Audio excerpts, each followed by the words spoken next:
A lot of women, like myself, struggle consistently with their menstrual cycle. Some have PCOS, some have endometriosis, some don't even have a bumbleclot uterus to operate with. You know, it's crazy out here. And I think it's absolutely flabbergasting how the medical field hasn't developed or isn't fully aware on why these things happen within women. ChatGPT can't even give you a clear-cut answer as to what's the root cause for women suffering the way they do. And I think it's absolutely hilarious considering we live in a patriarchal society.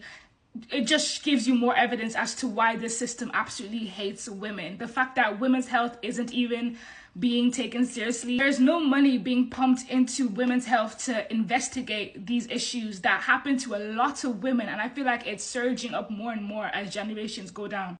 But I have a theory, and I feel like a lot of the reason why majority of women struggle with their menstrual cycle is a spiritual thing. And maybe that's the reason why science is finding it a bit hard to figure out the root cause. If you're not a spiritual person, you may completely eradicate this theory, but just hear me out for a second, right? A lot of our mothers, our grandmothers, our great-grandmothers have suffered in abusive relationships, have had to keep quiet with the abuse and the toxicity that they face within their relationships, whether that's emotional, spiritual, mental, or physical, or even financial. 2025, we're lucky that we have at least 70% of our bodily autonomy.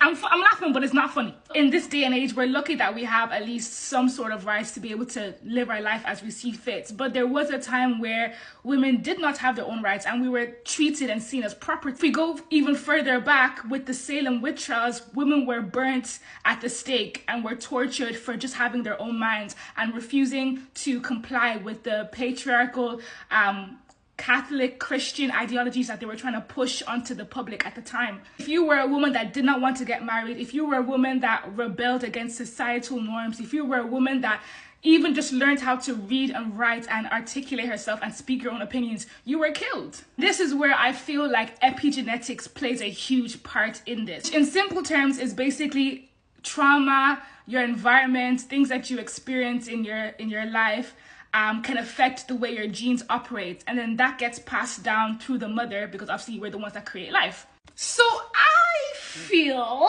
the reason why a lot of women suffer with the most spiritual aspect of ourselves, why we are the superior sex, but hey, I digress.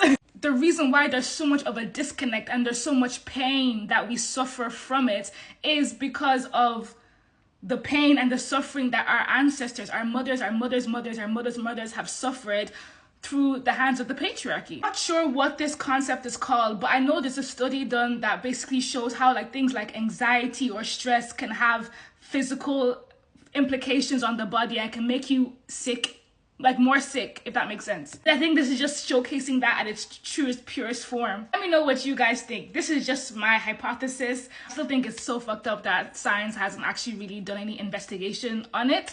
And I just hope as time progresses and women become more financially independent and gain a lot more power and resources in this system of ours, that we end up figuring out what the fuck is going on. Bye.